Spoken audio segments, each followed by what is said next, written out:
Seoul's most feared mafia boss was dying against a cold concrete wall, and every single one of his 12 guards, armed, trained, loyal for years, could not do a thing about it. Not because they were cowards, because they literally could not touch him. Jeong Bon Hwa had built his empire on one principle: nobody gets close unless he allows it. Turns out, someone used that same principle to kill him. The ring on his left hand had been pulsing red for 31 seconds. 31 seconds. And not one of his 12 guards had moved an inch. See, here's what most people don't understand about this.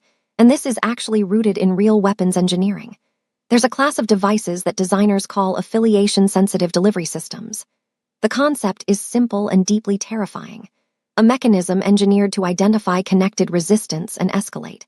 The moment anyone biometrically linked to Jeong's organization tried to interfere with that ring, and one man did try, about 25 seconds earlier, the device discharged. The guard lost 2 fingers before he hit the ground. After that, every man in that courtyard took 3 steps back. The ring wasn't just killing Jeong Bon Hwa, it was making sure no one who knew him could stop it. He was slumped against the base of a concrete pillar, his tailored black suit jacket twisted around him like something that used to mean power and now just meant dead weight. His white shirt had been torn open, either by the fall or by the guard who tried to help and couldn't. And you could see everything underneath, the tattoos that had marked him as untouchable for 20 years. Serpents coiling across his chest, black sigils wrapped around his fingers. The ink of a man who had spent his entire life making the world understand he was beyond reach. He was shaking. His 12 guards stood in a semicircle around him, weapons drawn not at a threat. At him. They were waiting for the 7-second immobility window to complete, waiting for the toxin dose to become irreversible, waiting to make sure the job got finished. This wasn't a rescue operation. It was a viewing. That's when Mirabelle Tinsky came around the corner. Utility gear, braids pulled to one side, bag slung low across her hip, earbuds in, completely, totally, and embarrassingly unprepared for what she was walking into. She saw the guards first, then Jeong, then the ring, still pulsing, now cycling faster. Before we go any further, drop a comment right now and tell me where you're watching this from, because the people who find this story first always have something to say about it. And if this is your first time here, subscribe and hit the bell. I release these in chapters and you do not want to pick this up in the middle. Now, back to Mirabelle. 7 seconds. That's all the time Jeong Bon Hwa had left, and every single person in that courtyard knew it. His 12 guards. The lieutenant with 2 missing fingers, already on the ground. The city itself, humming indifferently above the concrete walls of a district that didn't exist on any map. 7 seconds between the most feared man in Seoul and a death so engineered it was almost elegant. He didn't beg. Men like Jeong Bon Hwa don't beg. What they do, what he did, was calculate. His eyes moved across the semicircle of armed men who had eaten at his table, traveled in his motorcades, sworn oaths in languages older than the organization itself. He looked at each of them the way a man reads a room he built, searching for the one face that would crack, the one body that would move. There wasn't one. His ring pulsed red. Here's what made the biolock different from every other assassination device in its class, and this is where it becomes genuinely important to understand the mechanics, because the mechanics are the story. Standard toxin delivery relies on proximity, a trigger, an external action. The biolock operated on the inverse principle. It was engineered not to respond to aggression, but to stillness. The moment Jeong stopped moving for more than 7 consecutive seconds, the ring would complete its circuit and push a concentrated neurotoxin directly into the bloodstream through a microfilament coiled against the underside of his finger. Elegant, patient, designed specifically for a man whose entire security apparatus was built to neutralize external threats. It didn't come from outside. It came from the inside of his own hand. And the affiliation trigger meant that anyone biometrically registered to his organization, every guard, every lieutenant, everyone who had ever pressed their palm to a syndicate reader, would cause an immediate secondary discharge the moment they made physical contact with the device. One man had already learned this. He was still on the ground to Jeong's left, wrapped around his own hand, 2 fingers gone, breathing in sharp, involuntary bursts. Nobody had moved to help him either. Why didn't they move? Because the order hadn't come from a threat. It had come from Duyun. And when Duyun gives a structural directive embedded in a security protocol, it doesn't look like a betrayal. It looks like procedure. By the time the guards understood what they were standing inside, they were already accessories to it. Moving meant choosing a side in something they hadn't been told existed. Standing still meant following the last order they'd been given. So they stood still. Weapons raised not in defense, but in containment, making sure the perimeter held until the window closed. 6 seconds. Jiang's back was against the pillar. His knees were not fully under him. The suit jacket, the one his tailor in Mapo had spent 11 days constructing, hung off one shoulder, the lapel dark with sweat. His shirt was open, and the tattoos his body had accumulated over 2 decades of building something ruthless and real were visible to anyone willing to look. Most people never had been. Not like this. Not with him on the floor and the ink exposed under cold courtyard lighting like evidence of a life that was about to be archived. His right hand was pressed flat to the stone. Steady. He was forcing it steady. The tremor in his arm said it was costing him. His ring pulsed faster. 5 seconds. Mirabelle Tinsky came around the corner at a pace that suggested she was late for something minor. Not running. Not cautious.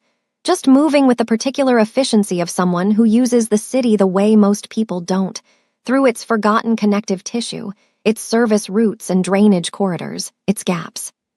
She had been in this district for 11 hours on an extraction job that had gone wrong in the specific, quiet way that corporate jobs go wrong, not with violence, but with the sudden absence of the person she had been contracted to move. She was rerouting, taking inventory. Earbuds in, bag slung across her body, utility gear worn loose in the way that means it's functional rather than cosmetic. She came around the corner and stopped. Her eyes moved the way field-trained eyes move, fast, horizontal, cataloging before the brain catches up. 12 men, armed, semicircle formation, 1 man down to the left, 1 man centered against the pillar, the ring on the centered man's finger flashing red in a rhythm that was not decorative. 4 seconds. She did not reach for her phone. She did not step back. She looked at the ring, really looked at it, the way a person looks at something mechanical when they are trying to understand what it is doing rather than what it represents. The pulse interval, the color cycling, the way the man's hand was positioned, pressed flat, as if keeping the fingers separated was the only fight he had left.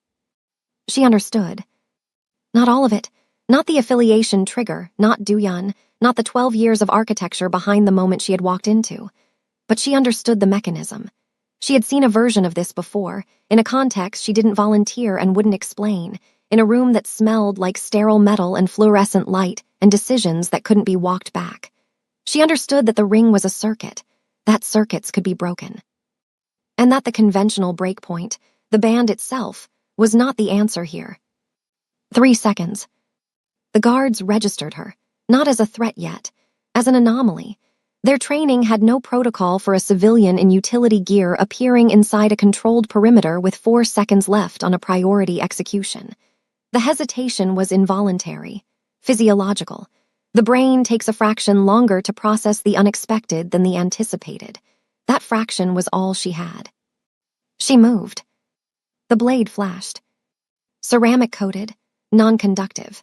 The kind built for fieldwork in environments where metal creates problems. She had pulled it from the front pocket of her jacket before her knees hit the stone, and she was already in position, 1 knee down, body angled. Left hand stabilizing his wrist, before any of the 12 guards completed the neural loop between recognition and reaction. She didn't cut the ring. She cut below it. 1 motion, precise, anatomically deliberate in a way that only happens when someone has made decisions like this before in a context where hesitation has a body count. The blade found the proximal joint, the leverage was correct, and Jiang Bonhua's ring finger, with the biolock still attached, separated from his hand and hit the courtyard stone with a sound that was smaller than it should have been. The ring went dark. Jiang's body seized once, a single, full-system convulsion, the kind that looks like a man being struck rather than relieved, and then he pulled a breath that was audible across the entire courtyard. Ragged, desperate, real. 2 seconds, 0 seconds, no seconds. The clock stopped. For a moment, nobody moved. Not the guards, not Jiang, not Mirabelle, still on one knee, blade in hand, the stone cold through her gear. The courtyard existed in the specific suspended quality of a situation that has just been fundamentally altered by something none of the present parties had a contingency for. Then every weapon in the courtyard swung toward her. She had known it would happen. Knowing doesn't make 12 gun barrels feel abstract. She held her position, still, hands visible, blade low, and looked at Jiang. He was against the pillar. His hand was against his chest. His face was a controlled arrangement of features that were working very hard to process approximately 6 competing physical crises simultaneously. He was the color of someone who had been very close to gone and was now extremely unhappy to still be present. His eyes found her. She had expected hostility, confusion at minimum. What she hadn't expected was the specific quality of the look he gave her, not gratitude, not shock, not the particular expression of a man recalibrating a threat assessment. It was something older and more complicated than any of those things, like a man recognizing the precise shape of a debt he hadn't agreed to carry. She held his gaze. "Can you move?" He looked at her like the question was an offense against his entire biographical record. She looked back at him like his record was not the current problem. 60%, he said. His voice was level. It cost him something to keep it that way. "Good enough, move." What neither of them knew yet, what the guards didn't know, what Du Yun, seated in a vehicle 4 blocks north with a live monitor in his lap, was only beginning to understand, was that the severed circuit had triggered something no one had built into the original architecture. The Biolox biometric broadcaster had been transmitting Jiang Bonhua's heart rate to the syndicate's central monitoring network from the moment it activated. Live data, continuous signal. When Mirabelle cut the circuit, the broadcast didn't simply stop. It registered as a flatline, a confirmed cessation. Every node, every operative, every accountant and soldier and mid-level coordinator connected to Jiang's organization received the same automated confirmation at the same moment. The boss was dead. His accounts were already moving. His territory was already being reallocated. His name was already shifting from present tense to past. The 2 people responsible for this walked into a drainage corridor beneath the courtyard and disappeared into the dark. Du Yun looked at the flatline on his monitor for a long moment. Then he looked up at the driver. "Confirm with the courtyard." The driver made the call, listened, looked back with an expression that said the news was what it was supposed to be. Du Yun nodded once, set the monitor face down on his knee, looked out the window at the city he was already, in his mind, beginning to restructure. He didn't know about the drainage corridor. He didn't know about the ceramic blade. He didn't know a woman named Mirabelle Tinsky existed, had existed within 4 seconds of his entire plan, had altered it with a single motion, and was now moving through the sublevels of his city with the man he believed he had just finished. He would. Because somewhere in the syndicate's live network, one data point was quietly, invisibly wrong. A flatline that had registered too cleanly. A signal that had ended not with the biological noise of a dying system, but with the abrupt, surgical precision of a severed connection. The harbor has eyes. The drainage corridor beneath the Mapo service district was not built for 2 people moving at speed. It was built for water and forgotten things, the city's overflow, its discarded infrastructure, the particular darkness that accumulates in spaces nobody maintains because nobody admits they exist. The ceiling was low. The walls wept. Every 20 meters, a maintenance grate overhead threw a bar of yellow streetlight across the floor like a wound that hadn't closed. Mirabelle moved through it the way she moved through everything unfamiliar, fast, precise, and slightly ahead of what her nervous system was trying to tell her about the situation. Jiang Bonhwa moved through it the way a man moves when his body is conducting a war he hasn't been briefed on. Upright, deliberate. One hand pressed against the corridor wall for contact rather than support, because support would have meant admitting he needed it. He needed it. Blood on the concrete. She heard it before she saw it, the particular rhythm of a drip that is not water, landing on stone in the dark at a cadence that said the source was mobile and losing volume. She stopped, turned, held up the torch function on her phone and pointed it at his left hand, which he had been keeping slightly behind his body since they entered the corridor in the unspoken agreement that neither of them would address what it looked like. It looked like what it was. The amputation had been clean. She had made sure of that, made sure in the fraction of a second she'd had to make any decisions at all, because a clean cut was the difference between manageable blood loss and a man bleeding out in a drainage tunnel before she could do anything useful with him. But clean didn't mean closed. The wound was open. The pressure he was applying with his opposite hand was insufficient, and the neurotoxin still cycling through his bloodstream was doing something to his clotting response that she could identify by the color and consistency of what was hitting the floor. "Stop," she said. He stopped, not because she told him to, because his body had just registered the full invoice of the last 4 minutes and presented it all at once. She pulled him against the wall, got him seated on the ground with his back against the concrete and his legs extended, which he resisted until the resistance became physiologically impossible, and he simply stopped doing it, which was not the same as choosing to sit down but produced the same result. She pulled the emergency kit from the outer pocket of her bag, compact, field-configured, the kind assembled by someone who has needed it in situations where standard medical access was not available, and improvisation was the only option on the table. She worked without narration, cleaned the wound with what she had, which wasn't much, and packed it with what she carried, which was enough.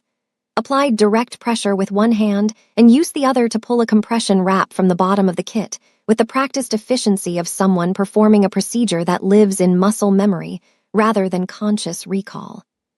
The room she never talked about flickered at the edge of her thinking.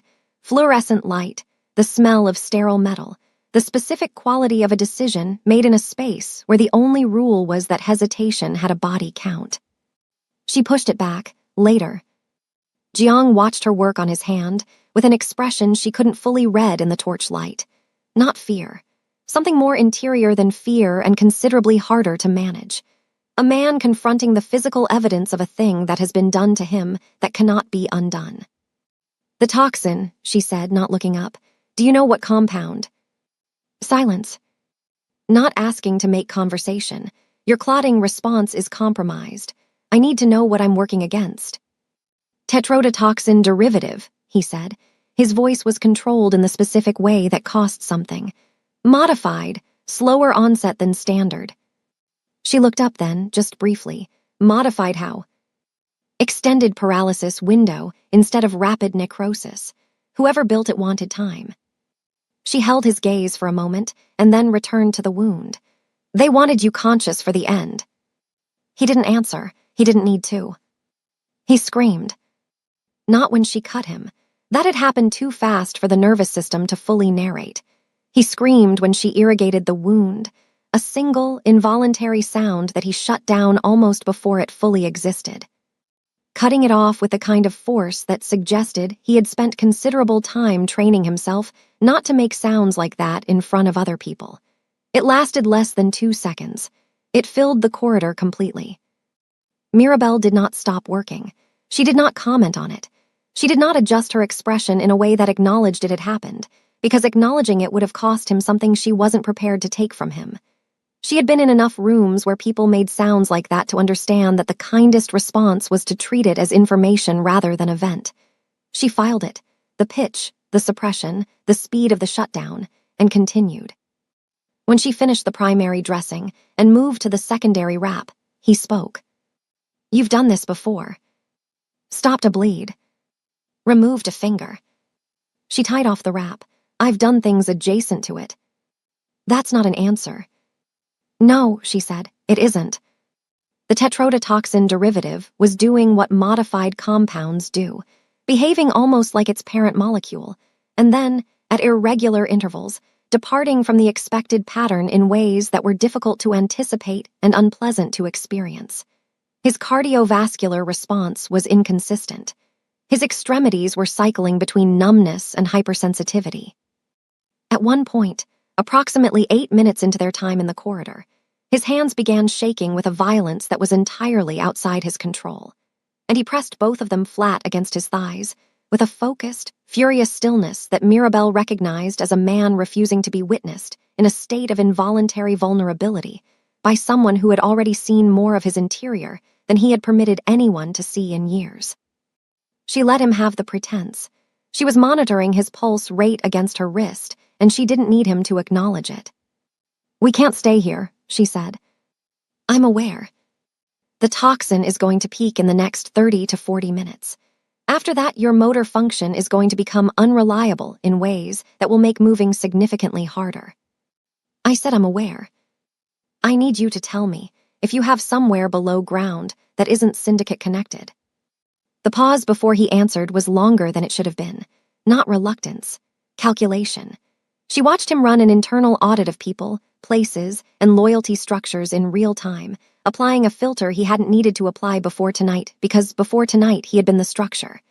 Now he was running the same assessment every displaced person runs when the ground shifts. Who knew me before the power, and who only knows the power.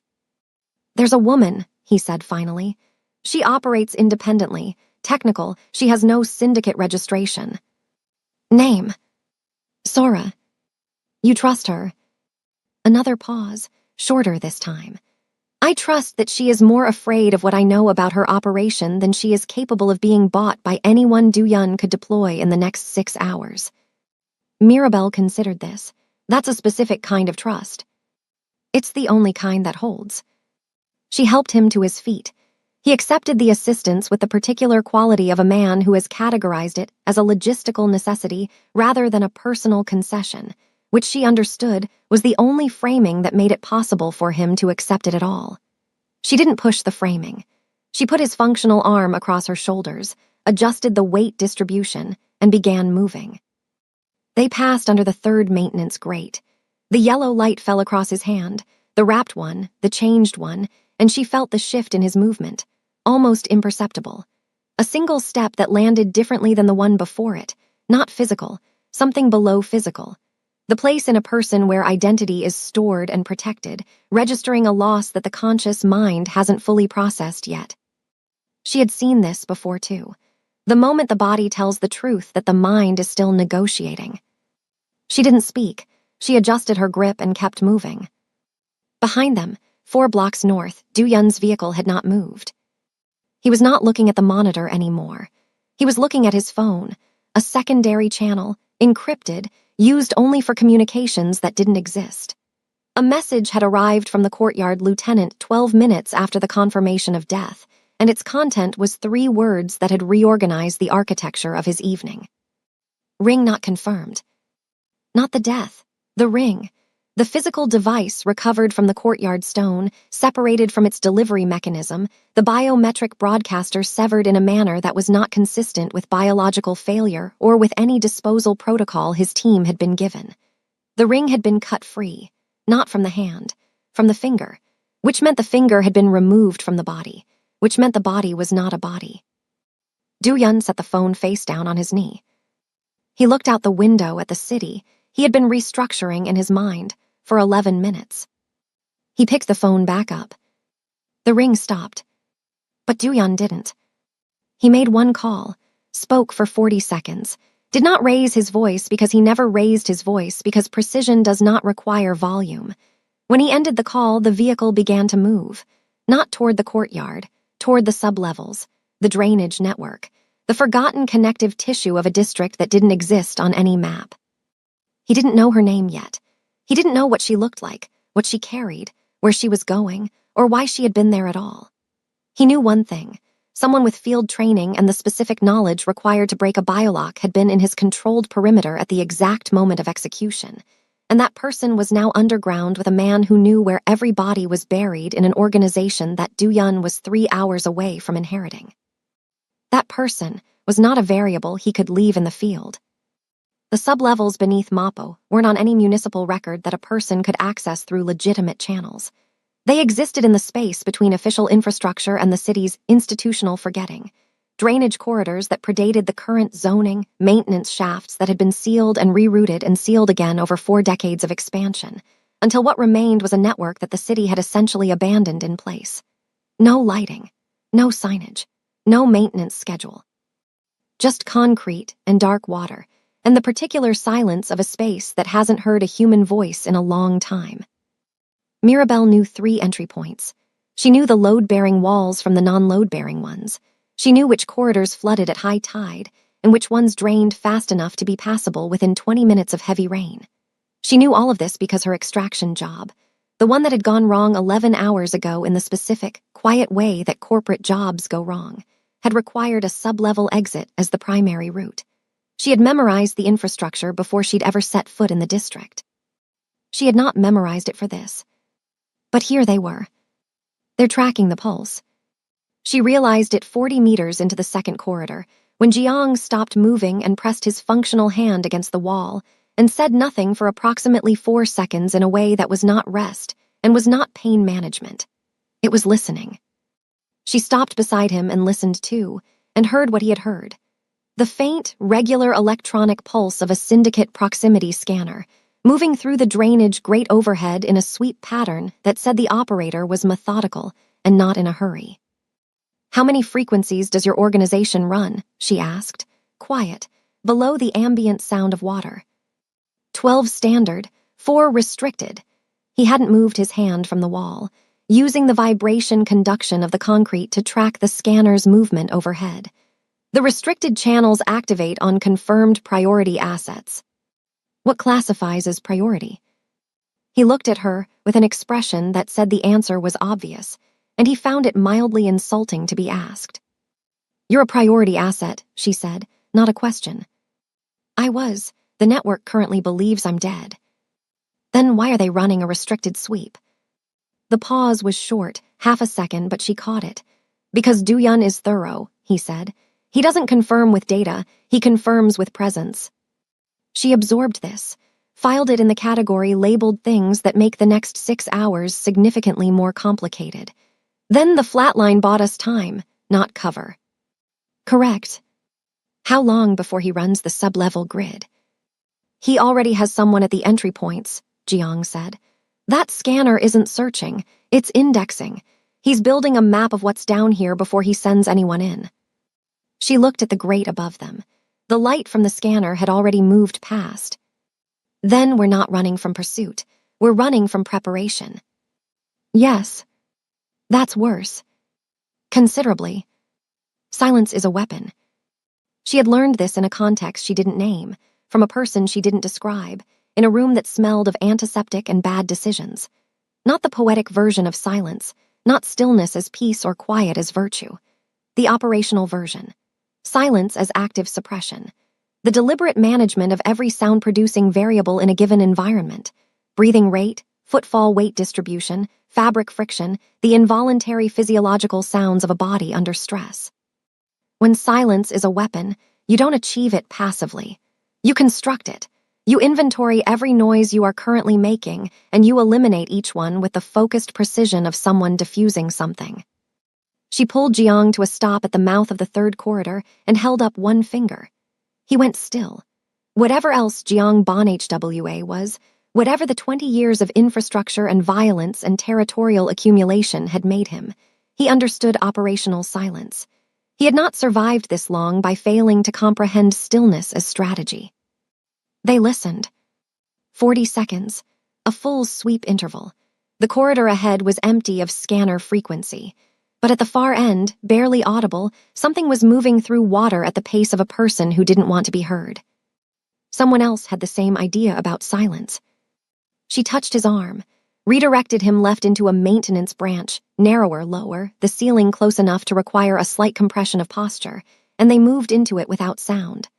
Behind them, the footsteps in the main corridor continued at the same pace, not accelerating, not stopping. Whoever it was hadn't registered them. She didn't allow herself to feel relieved by this. Relief is a post-event emotion, and they were not post-event. The neurotoxin peaked at the 26-minute mark. She knew it was peaking because Jiang's gait pattern changed in a way that was subtle enough that he probably believed she hadn't noticed and overt enough that she had been tracking it for the last 4 minutes. His left side was compensating for something his right side was no longer doing automatically. Fine motor signals, interrupting. The modified tetrodotoxin working on the peripheral nervous system in the extended paralysis pattern he described, not shutting the system down, just introducing latency into the signal chain. making the body lag behind its own instructions. She stopped them at a widened section of the maintenance branch, where a junction box had been removed and left a shallow alcove in the wall, gestured him into it. He went, and she registered the fact that he went without argument as more diagnostic information than anything else she had observed about his condition in the last 30 minutes. She crouched in front of him, torch low, checked his pulse against his wrist, checked his pupils, asked him 3 questions in sequence: his name, the current month, the name of the woman they were going to find, and he answered all 3 correctly